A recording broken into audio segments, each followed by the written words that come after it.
Spartiate, bienvenue. Surtout au niveau, j'ai eu un bon retour sur la dernière vidéo, qui a eu beaucoup de succès sur l'opportunité historique, le point bas. Et on y est toujours, on est toujours sur le point bas. Et je pense que on a une opportunité assez forte là, même de rebond, tout ça, qui pourrait arriver cette semaine. Donc gros succès de la dernière vidéo et pas mal de nouveaux abonnés. Donc merci à tous. On va enchaîner puisque l'actualité est toujours présente. Et là, on aurait peut-être une conscience qui pourrait arriver là, avec le fait de peut-être, pourquoi pas, lâcher les États-Unis. Pourquoi pas, ça peut être évoqué. Et là, on a JP Morgan. Donc il est urgent que le législateur américain produise un cadre réglementaire global pour les crypto-monnaies. Donc JP Morgan lance un avertissement d'urgence aux législateurs américains. Il faut qu'ils trouvent un cadre réglementaire rapidement. C'est ce qu'a déclaré JP Morgan dans son dernier rapport, qui craint un exode massif des entreprises crypto hors des USA. La SEC est au pied du mur. Donc ça, je trouve que c'est un article très important. Et c'est vrai que petit à petit, là, on est en train de se poser, de se dire, voilà, est-ce que finalement, ce serait pas une mauvaise idée peut-être de lâcher les États-Unis juste pour les punir un peu et d'aller voir ailleurs. Et surtout, il y a un article qui fait le tour des actualités. Et c'est Coinbase qui a été invité à s'installer à Hong Kong après le procès de la SEC. Donc Hong Kong tente à nouveau de devenir une plaque tournante mondiale de la cryptographie et un législateur local, saisissant la répression américaine pour lancer Coinbase. Donc, il est ici, là, on va revenir sur Johnny, là, ce fameux Johnny. Donc, le législateur de Hong Kong, Johnny Ng, là, a invité Coinbase et d'autres bourses de cryptographie à établir des opérations officielles dans la ville. État au milieu de l'hostilité des régulateurs américains. Je propose par la présente une invitation à accueillir tous les opérateurs mondiaux de trading d'actifs virtuels, y compris Coinbase, à venir à Hong Kong pour l'application de plateformes de trading officielles et de nouveaux plans de développement. Donc vous voyez que là, Coinbase pourrait être capable de le faire. C'est pour ça que je veux mettre en avant aujourd'hui ce dossier, parce que Coinbase pourrait frapper un grand coup en sortant des États-Unis et en allant se placer à Hong Kong. Vous le savez déjà, avec toute la dédollarisation, on voit que les États-Unis sont à la peine en ce moment. Là, ça serait porter un coup de grâce aux États-Unis, là. Et c'est une annonce qui pourrait arriver. Je la trouve, on va dire, probable. Donc, c'est vous dire comment... voilà. Après, est-ce que ça va arriver? Peut-être pas, parce que Coinbase est profondément américain. Brian Armstrong est américain et il veut que son pays puisse devenir un des leaders de la cryptographie. Mais le problème, c'est que les Américains ont beaucoup de répression. Donc, voilà. Donc, voilà, Hong Kong est ouvert au commerce de détail de crypto, tout ça. Vous avez plusieurs sociétés de cryptographie, dont UOB, Gate Group, Amber Group, OKX et BitMEX, qui ont déjà exprimé leur intention de demander une licence à Hong Kong. Donc pour le moment, on a plusieurs sociétés cryptographie qui sont prêts à intégrer le marché. Et peut-être que le bull run viendra de là-bas. Donc tout se passe à Hong Kong et tout se passe en Chine, en tout cas pour les cryptos. C'est un peu le havre de paix maintenant là-bas. Et ils pourraient même récupérer Binance, Coinbase, tout ça. Donc les États-Unis, là, par rapport en tout cas à la cryptographie, sont en grand danger. À force de vouloir réglementer et de vouloir attaquer les cryptos, ils pourraient tout simplement perdre le secteur pionnier là, de la cryptographie. Donc attention, déjà que la Chine investit plus que les États-Unis dans l'IA, si vous avez déjà la blockchain qui s'en va, le Web3, la blockchain qui sort des États-Unis, voilà, en plus l'IA qui est plus développée en Asie, là ça serait très dommageable pour les États-Unis là. Et donc voilà, Coinbase a été invité à demander une licence opérationnelle. Donc on invite cet exchange à prendre une licence à Hong Kong. Et Coinbase, c'est pas n'importe qui. Un gros acteur de l'industrie, le deuxième plus gros après Binance. Donc ça serait un énorme coup pour la Chine d'introduire Coinbase chez eux. Surtout que Coinbase est américain. Vous imaginez si la Chine intègre un géant américain, ça serait énorme. Et donc voilà la personne, Johnny Ng, ici là, voilà, qui a déclaré J'offre par la présence une invitation voilà, à accueillir tous les opérateurs de négociation d'actifs virtuels, y compris Coinbase, à Hong Kong pour l'application de plateforme de négociation officielle. Donc ça, je vous l'ai déjà lu. S'il vous plaît, n'hésitez pas à m'approcher et je suis heureux de fournir toute aide. Donc voilà, les gars sont prêts. En Chine, ils sont prêts. Là où, voilà, aux États-Unis, on veut contrôler. Enfin, les États-Unis ont un plan. Hein, ils font pas ça pour rien. Ils veulent intégrer FedNow, leur réseau de transfert. Ils veulent contrôler. Ils veulent introduire leurs futurs CBDC. Et ils veulent un contrôle sur les populations. Et ça prête pas trop à la cryptographie, ça. Et donc, pour le moment, ils attaquent les cryptos pour tenter de les soumettre, on va dire. Mais les cryptos pourraient partir. Et là, ça pourrait être dommageable pour les États-Unis. Donc, en attendant, le Coinbase est en difficulté. Hein. Coinbase qui chute sur la semaine. Voilà, hein, c'est bon, ça range un peu. Mais sinon, vous voyez que sur le long terme, plus on recule. Bon, je vais mettre depuis 1 an peut-être. Ou... Non, ici, voilà. Voilà, si vous regardez, allez, depuis 5 ans ici, regardez, c'est une chute. Et là, ça range au plus bas ici, là. Donc, on peut encore se positionner avant que ça remonte. Et moi, c'est ce que je vais faire. Normalement. Donc d'ici demain, normalement je devrais recevoir de la liquidité demain. Et c'est ce que je vais recharger aussi Coinbase. Parmi de nombreux autres assets que je vais recharger aussi à présent maintenant. Donc voilà par rapport à ça. Et sinon, bon, les exchanges, il n'y a pas que Coinbase qui souffre. Hein. Le volume des transactions sur les principales bourses a diminué de plus de 50% au cours des dernières 24 heures. Donc les bourses là sont en perdition, en perte totale là. Il y a un exode au vu de la peur, de la panique à cause de l'attaque de la SEC et des États-Unis. Ah, il y a voilà, ça, il y a un exode. Il y a un exode simplement des transactions et les bourses en pâtissent. Mais ça c'est une bonne occasion de se positionner puisque le cours de l'action Coinbase a beaucoup perdu et le token BNB de BNB là a fortement chuté aussi de plus de 30% sur la semaine. Donc, c'est une occasion pour ces exchanges de les accumuler parce que de toute façon, ils vont revenir. Hein. Ça, il n'y a pas trop de doute là-dessus. Ils sont attaqués, mais on sait que ça va recommencer à passer par ces institutions pour l'adoption générale de la crypto. Et voilà, et Coinbase et Binance sont des spécialistes. Et ils vont se refaire en Chine, au Moyen-Orient, tout ça. Et quand les États-Unis seront décidés, voilà, ils repasseront par Coinbase. C'est Coinbase hein, qui fournissait, par exemple, Elon Musk, pour acheter du Bitcoin, du Dogecoin et de l'Ethereum, il est passé par Coinbase. Et tous les millionnaires, les milliardaires passent par Coinbase. En fait, il y a 2 versions de Coinbase. Il y a pour les particuliers et Coinbase Pro pour les institutions, tout ça. Et donc voilà, hein, c'est pas, il y a des gros portefeuilles, les États, les BlackRock, les trucs comme ça qui passaient par Coinbase pour acheter de la crypto. Donc c'est pas des petits, vous voyez. Et ce service-là va revenir, hein, vous inquiétez pas. C'est Coinbase qui fait la passerelle entre les particuliers et les institutions et voilà et les cryptos pour détenir de la crypto. Coinbase, Binance aussi, voilà. Binance peut avoir un peu plus de difficultés aux États-Unis, puisque celui qui est à la tête derrière, quand même, ça reste Changpeng Zhao. Et les États-Unis n'aiment pas trop ni Binance ni Changpeng Zhao. Donc ça va être un peu plus difficile. Mais Binance va avoir un gros poids dans le reste du monde. Et ça, Binance avec son Binance Pay, avec tous ses divers produits, la BNB Chain, qui est un peu la porte d'entrée pour tous les nouveaux projets et qui est très utilisée, hein, même dans les NFT, tout ça. Voilà, Binance, ça sera toujours là. Et je vais aussi investir sur le BNB aussi. Donc voilà par rapport à tout ça. Donc comme vous avez vu, hein, les market makers fuient l'antenne US de Binance. Hein, alors que l'exchange est attaqué par la SEC. La profondeur de marché de Binance US a chuté de 78%. Donc pour Binance US, c'est une hécatombe. Hein.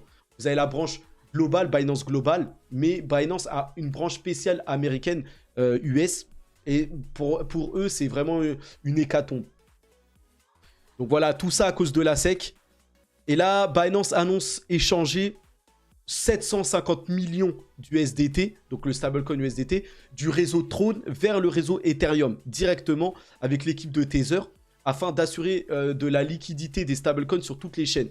Donc, en fait, ils vont déplacer un montant astronomique de stablecoins, ils vont l'enlever de Tron, qui est un réseau qui, pour le moment, n'est pas très utilisé. Et Tron a des ambitions de, surtout, on va le voir après, d'introduire le marché chinois, tout ça. Ils ont bien compris que c'est là-bas que ça va se passer. Mais voilà, ils ont déplacé tout ça sur le réseau Ethereum, qui est un peu plus utilisé, voilà, permettre d'avoir de la liquidité, tout ça. Vous voyez, pour les stablecoins. Parce que là, en fait, il va peut-être avoir un manque de liquidité. Et donc, ils ont transféré tout ça pour assurer de la liquidité sur le réseau Ethereum qui pourrait se retrouver sans liquidité. Donc voilà. Vous voyez ici, hein, la campagne de la SEC des États-Unis a déclenché des retraits massifs sur toutes les plateformes d'échange. Celles-ci ont vu la moitié de leurs BTC transférés en dehors des États-Unis. Que se passe-t-il? Vous voyez, des BTC qui sont transférés en dehors des États-Unis. Donc les États-Unis, pour moi, vont perdre à ce jeu-là. Mais bon, pour le moment, voilà. Là, les cryptos se sont un peu repris. Mais on a eu, regardez, hein, sur le mois, c'est catastrophique. Là, je vous le mets sur le mois. Il faut toujours regarder... Quand vous êtes, par exemple, sur Crypto Bubble, plutôt sur la semaine et sur le mois. Ne vous attachez pas au jour. À la journée, c'est assez volatile et ça ne veut rien dire au jour. Par contre, à partir de la semaine, vous pouvez voir, vous avez un regard un peu plus reculé. Et là, vous pouvez vous décider voilà, par rapport à vos choix d'investissement. Mais ça ne sert pas trop à grand-chose de regarder au jour comme ça. Et surtout, au mois, c'est encore mieux. Au mois, là, vous voyez à peu près les fortes chutes, les occasions à saisir, là. Vous voyez? En tout cas, c'est une hécatombe, hein, comme vous le voyez. Belle réponse de Polygon Matic qui va dans le narratif du dossier de ce jour-là. Le narratif qui dit que finalement, on n'a pas besoin des Américains. Vous voyez? Et là, Polygon a répondu hein, sur son Twitter officiel. Nous sommes fiers de l'histoire du réseau Polygon, développé en dehors des États-Unis. Donc, il rappelle bien que Polygon n'est pas américain. En fait, là, ils ont dit... En fait... Là, parce que la SEC a attaqué Polygon. Hein. Polygon fait partie des grands perdants en ce moment avec Solana, Cardano, qui ont été attaqués comme quoi ils sont des securities. Et là, Polygon, en fait, a répondu en disant aux Américains, mais en fait, on s'en fout, on n'est pas Américains. Et voilà, et on peut se développer très bien en dehors des États-Unis. Et donc ça, en fait, ça met un peu la puce à l'oreille à plusieurs, peut-être, personnes qui se disent que finalement, bon, bah, si les Américains, ils continuent là, avec leur petit jeu, là, et c'est pour ça que JP Morgan a lancé un avertissement. Parce que JP Morgan sent la patate arriver. Vous voyez? Et en fait, on le sent, on a tous ce sentiment-là que bah, finalement, il se pourrait que... oui, il y a un des acteurs là, Crypto.com, Binance, Coinbase, Kraken, qui va lancer, qui va se mouiller, qui va annoncer qu'il ferme aux États-Unis. Alors, on a eu Crypto.com qui a fermé sa branche institutionnelle. Voilà, parce qu'en fait, ça tournait pas bien. Enfin, il n'y avait pas assez de bénéfices. Mais le fait de quitter les États-Unis, personne encore s'est mouillé. Mais en tout cas, lui, Polygon, eux, se mouillent un peu. Et ils disent qu'ils se sont développés en dehors des États-Unis. Matic est un élément nécessaire de la technologie Polygon dès le premier jour, garantissant que le réseau serait sécurisé, tout ça, nous nous sommes assurés que Matic était disponible pour un large groupe de personnes, mais uniquement avec des actions qui ne ciblent à aucun moment les États-Unis. Le marché non américain est le plus grand au monde. Donc vous voyez, Polygon rappelle que le marché en dehors des États-Unis est plus fort que le marché que les États-Unis en lui-même. Donc en fait, tant pis pour les États-Unis, s'ils ne veulent pas adopter la cryptographie, bah on fera sans eux. Il y a le reste du monde en fait. Et voilà quelque chose de très important qui pourrait marquer un tournant. Vous voyez? Et nous sommes reconnaissants pour tout le travail réfléchi, effectué sur tous les aspects de la technologie dans le monde, y compris par les régulateurs et les décideurs. Nous sommes confiants dans les actions que nous avons prises dans le passé et dans la mesure où nous nous concentrons sur la construction de l'avenir. Des annonces technologiques passionnantes cette semaine. Donc voilà, énorme annonce. Hein. Polygon, eux, commencent... Enfin, de toute façon, ils ne sont pas américains. C'est une équipe un peu indienne, avec un Serbe aussi dans l'équipe. Mais Polygon, voilà, va... Et de toute façon, le monde... Là, il y a un basculement, là, il y a un nouvel ordre qui se définit avec les BRICS, tout ça. Et le monde, la richesse... Je vous l'ai montré, hein. Même la croissance, on a eu les prévisions de croissance pour l'année prochaine et en 2024, tout ça. C'est l'Inde qui va avoir le plus de croissance, suivi de la Chine et de l'Indonésie, après les pays du Moyen-Orient et l'Afrique. Et l'Occident est derrière. Et donc, le futur s'inscrit déjà en Chine, à Hong Kong, tout ça, mais aussi au Moyen-Orient, enfin dans cette zone-là, cette partie du monde. Et Polygon a un gros avenir là-bas, avec Binance, avec Tron, avec Ethereum, tout ça. Ne vous inquiétez pas. Les Américains, soit ils suivent, ou soit ils vont prendre du retard. Donc vous inquiétez pas par rapport à ça. Vous voyez? Donc très bonne réponse en tout cas par rapport à Matic. Donc on poursuit avec la Russie. La Russie qui voilà, va se tourner. Hein. Voilà, ils préparent leur banque à la crypto. Donc ça, c'est une excellente nouvelle. Russie a largesse banque, donc là je vais vous le traduire, la plus grande banque de Russie, Sberbank. On avait une autre annonce, hein. Il y a une autre banque aussi, une grosse banque russe qui se tourne vers la crypto, mais là on a la plus grande, hein. Sberbank, c'est la plus grande banque de Russie qui va permettre le trading de Bitcoin et crypto pour tous les clients à partir de ce mois-ci.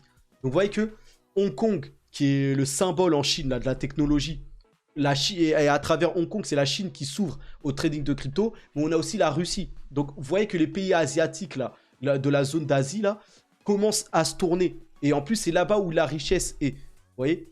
Donc, vous inquiétez pas par rapport aux attaques des États-Unis. Les États-Unis sont en déclin, je vous le rappelle. Même s'ils sont encore trop puissants là, à l'heure actuelle, le déclin est entamé. Et petit à petit, voilà, ils auront moins de pouvoir, même sur la finance mondiale, les choses comme ça. Et ils pourront à force rien faire. Et donc, voilà. Et Ripple est bientôt sur le point aussi, même au sein, de toute façon, même aux États-Unis, c'est pas encore décidé. Hein. Même si Gary Gensler, apparemment, il va arrêter dans 1 an. Celui qui attaque frontalement les cryptos. Et d'ici les élections, on pourrait avoir Ron DeSantis ou Robert Kennedy, qui sont deux très pro-crypto, vu que Trump est assez attaqué là-bas. Donc, on sait pas. Hein. Même aux États-Unis, ça pourrait revenir. Hein. Je dis pas qu'il faut éliminer les États-Unis. Mais il faut voir. Mais en tout cas, les États-Unis reviendront, hein, tôt ou tard, dans la danse, en tout cas. Mais en tout cas, les autres États, eux, se lancent à fond. Et les projets, même les institutions, enfin les exchanges Coinbase, peuvent aller voir ailleurs. Les protocoles, les blockchains aussi, les polygones, dit qu'ils s'en foutent un peu, en gros, des États-Unis. Donc voilà. Ça sera avec ou sans les États-Unis, mais ça va avancer, en tout cas. Et donc, aussi, la Russie... et avec l'Iran, parle de travailler ensemble justement pour utiliser un nouveau type de monnaie appelé Bitcoin. Vous voyez? Donc, attention, Bitcoin peut, et ça peut relancer un bull run, hein, ce genre d'annonce-là. Donc, la Russie qui va s'ouvrir au trading des cryptos, donc qui va permettre le trading ou l'échange ou la détention de Solana, Cardano, Ethereum, Bitcoin, tout ça, Litecoin et tout. Mais en plus de ça, la Russie et l'Iran, pour contourner les sanctions occidentales, vont peut-être voilà, commercer entre eux en Bitcoin. Et vous allez voir que quand ils vont le faire, ça va bien se passer, puisque le Bitcoin, voilà, c'est magnifique. Et bah, ça va s'élargir petit à petit à d'autres pays qui sont alliés. Et ça va passer par les BRICS et tout ça, certainement. Donc, très très bonne nouvelle. Hein. Donc la Russie et l'Iran se rapprochent ces derniers mois pour collaborer en ce qui concerne les sanctions internationales pesant sur leurs économies. Et il semblerait que les deux pays souhaitent faire usage des crypto-monnaies. Vous voyez, on ne va pas rentrer dans l'article, là. Juste je vous couvre ça. C'est magnifique. Vous voyez? Donc voilà par rapport à ça. Autre grosse nouvelle, et elle date d'aujourd'hui celle-là. La banque chinoise BOCI émet la première sécurité tokenisée du pays sur la blockchain Ethereum. Donc, je vous avais déjà lancé une vidéo comme quoi Ethereum, BNB Chain et Arbitrum étaient les réseaux favoris des Chinois. Et les protocoles qui régissent ces blockchains-là étaient les protocoles préférés. Mais c'est ces réseaux-là qui étaient privilégiés. Et on a un autre exemple que Ethereum est assez adulé en Chine et assez à la confiance, en tout cas, des Chinois. Donc, la banque chinoise BOCI voilà, émet la première sécurité tokenisée. Donc, je ne sais pas si j'ai un autre article. Voilà, on va aller plus en profondeur. BOCI a émis le premier titre financier tokenisé de Chine. Créé en partenariat avec UBS, ces notes structurées tokenisées d'une valeur de 200 millions de CHN ont été émises sur Ethereum. Et elles sont placées auprès de clients situés à Hong Kong. Donc, incroyable. Hein. Un titre sécurisé. Bon, je ne suis pas un spécialiste de ce domaine-là, mais quand même... Tout ça, là, ça concerne vraiment, vraiment la finance intérieure de pays, des titres créanciers. En fait, c'est... Voilà, c'est... En plus, tout cela tokenisé, on voit bien qu'on rentre dans le Web3 et la blockchain. Et là, en partenariat avec la grosse banque UBS, la grosse banque suisse, là, voilà, ils émettent ça sur Ethereum. Et là, on le voit qu'ils ne l'ont pas émis sur Ripple. Donc, la guerre Ethereum-Ripple peut être relancée. Hein. Mais on voit que, bah voilà, hein, Ethereum, Ripple, Bitcoin, toujours plus solide. Hein. Vous savez où investir. Ça, c'est du très, très solide. Et là, c'est pas mal. Hein. Vraiment, Hong Kong accélère sur tous les points. Vous savez qu'Hong Kong a un partenariat aussi avec Ripple. Hein, par rapport à de l'immobilier tokenisé, des choses comme ça. Ripple qui a préparé une plateforme pour quiconque, n'importe quels États peuvent venir fabriquer leur CBDC, donc leur monnaie numérique, à travers la plateforme Ripple. Donc ça va être un géant hein, aussi, Ripple institutionnel. Donc c'est pas mal, hein. Tout ce qui se passe là, vous voyez que très très bien. Et on a un autre acteur qu'il ne faut pas oublier, un outsider, Tron Network, à travers Justin Sun, hein, vous savez, le multimilliardaire là, chinois là. Et Tron, c'est un réseau blockchain concurrent d'Ethereum, mais qui est assez plus présent en Chine ou en Asie de manière générale. Et ça tombe bien pour lui et pour Tron et Justin Sun, c'est que bah, c'est l'Asie hein, qui commence à devenir leader de l'industrie et on voit que tout se passe là-bas. Et c'est une chance incroyable pour Tron, parce que Tron, Justin Sun est chinois. En fait, ça va faciliter en fait, l'intégration de son réseau. Et donc voilà, ils sont très heureux. Hein. Le fondateur Justin Sun a longtemps cru que la Chine dominerait le prochain cycle cryptographique majeur. Et le travail semble avoir commencé à Hong Kong. Avant de s'étendre en Chine, bientôt il pourra réserver de nombreuses surprises pour Tron et le cosmos crypto. Et la communauté en gros crypto. Donc voilà, hein, Tron est enthousiasmé par le fait que la Chine prend le contrôle, on va dire, du Web3 et de la crypto et devient leader. Et en étant une blockchain et étant chinois de base, bah, Tron peut s'imposer. On a déjà Conflux Network, là, un autre réseau qui s'impose et qui noue d'énormes partenariats. Mais Tron, avec Ethereum, pourrait s'imposer en tant que réseau leader là-bas. Là. Donc ça, c'est une grosse chance. Et Tron, d'ailleurs, qui est passé, bah, je ne sais pas si Solana est repassé devant, mais Tron qui grappille des places. Hein. Je vous rappelle que, regardez, Tron ici est devant Polygon et Solana hein, maintenant. À l'heure en plus où... En fait, Tron va avoir toute la lumière là en étant en Asie là. Et Tron va s'incorporer en Asie du Sud-Est, en Chine, tout ça. Tron pourrait larguer Solana. Et même dépasser Dogecoin et Cardano. Moi, Tron peut devenir 7ème au classement là, au vu de ce qui se passe là. Donc, à voir. Hein. Mais en tout cas, voilà, il pourrait même surpasser BNB. Hein, s'il joue bien le jeu sur plusieurs années, hein, pas tout de suite. Hein. BNB est très bien implanté. Et BNB reste un exchange de référence. Tron a l'équivalent de Binance avec son... Il a acheté UOB, qui est l'équivalent chinois de Binance. Mais Binance va revenir sur le marché asiatique aussi. Donc, il faut voir qui va dominer. Mais UOB, ça appartient à Tron. Hein. Tout comme BitTorrent, un réseau multi-chain. Là. Donc, Tron, très puissant. À pas déconsidérer ce réseau-là. On continue. Et bah, on va finir par le Bitcoin. Hein. Et donc, on va faire un tour de où ça en est. Donc, regardez, hein, sur le moyen long terme, où on en est là. Hein. Donc, on est en train de rebondir. On est pile sur la EMA 200 là. Donc, on va voir. On peut faire une value range pattern. Donc, ça, c'est ce que je vous avais dit il y a plusieurs jours déjà. Donc, on va voir si ça va se passer comme ça. En tout cas, ce qu'on voit, c'est que c'est bis répétite. Hein. On a une autre année de baisse. Là, on est dans la phase de hausse modérée. Et voilà. Hausse un petit peu avant l'explosion, après le halving du Bitcoin certainement. Donc là, on est dans la phase 2, là, si vous regardez. On a toujours la phase 1 de baisse, ensuite phase 2 de reprise, un peu on repart vers la hausse, mais en mode léger. Et ensuite la phase 3, l'explosion, vous voyez, le bull run. Et là, on est en plein milieu de la phase 2, donc on est dans la phase de consolidation, les choses comme ça. Donc, on est sur le chemin. On est sur le chemin. Beaucoup de turbulences, surtout les États-Unis qui attaquent frontalement la crypto. Donc, on a du mal hein, à repartir, même à aller aux 40 000, les choses comme ça. Mais voilà, sur le moyen long terme, petit à petit, voilà. Donc, investissez, holdez et ça va bien se passer. Vous voyez? Donc, c'est ce que j'ai envie de vous dire. Le message que j'avais envie de laisser. Donc, sur le long terme, voilà, hein, on y est. On est dans la phase rouge juste avant l'explosion. Hein. C'est toujours pareil. Donc, on a une phase rouge. Après... Voilà, une phase verte. Et après, si vous remarquez, c'est de plus en plus gros. Donc, on va voir. Hein. Là, ça fait 532 jours. Là, on y est. Les fois passées, regardez, on avait commencé par 539 jours. Avant que ça parte vraiment, ça commence à repartir à la hausse. Ensuite, on a eu 518 jours avant que ça repète vraiment. Et là, on est à 532, mais ça pourrait aller encore plus loin, hein, finalement. Et peut-être, ça pourrait prendre 600 jours, voire plus. Donc, c'est encore plus long que les fois précédentes. Mais définitivement, ensuite, on va peut-être aller chercher les 100 000 voire plus 150 000. Donc, encore un peu de patience, mais ça devrait le faire là. Donc voilà, et cette semaine va être, il y a des choses importantes qui se placent. Donc voilà, mardi, demain donc, on est lundi. Donc mardi, inflation, les chiffres de l'inflation aux États-Unis. Ça va donner voilà, la réponse à la Fed quant à sa décision après-demain, mercredi là. Donc après-demain, on a non seulement des chiffres de la production chinoise qui sont intéressants, mais surtout les décisions de la Fed. Et là, le marché price plutôt ou anticipe plutôt que la Fed fasse une pause.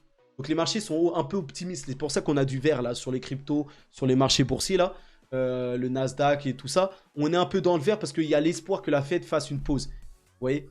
Mais on va voir. Mais, déjà, les chiffres de demain, l'inflation de demain va nous donner l'indicateur. Et moi, pour la décision de la Fed et le discours de Powell, je serai en direct. Je vous couvrirai ça. On ira voir les cours, tout ça là. Donc voilà. Ensuite, jeudi, réunion de la BCE sur les taux. Donc la BCE va donner aussi sa réponse des taux. Mais la BCE, elle, devrait augmenter ses taux au moins de 25 points de base. Parce qu'eux, ils sont un peu en retard. Et vendredi, les chiffres de l'inflation. Donc on verra. On verra, mais normalement, ça devrait continuer. Ça a décru, ça baisse. Vous voyez ? Donc, gros, un programme assez chargé quand même cette semaine. Et il va y avoir de la volatilité sur les cryptos. Donc voilà, Spartiate. J'espère que vous avez apprécié ce contenu. J'ai fini. Donc, on se tient au courant. Je serai en live après-demain. Je verrai s'il y a matière à faire vidéo demain aussi. Donc, on verra. J'espère que vous avez apprécié. Bienvenue en tout cas, encore une fois, à tous les nouveaux et aux futurs qui vont s'abonner. Merci à tous. Force à nous. Allez, à plus.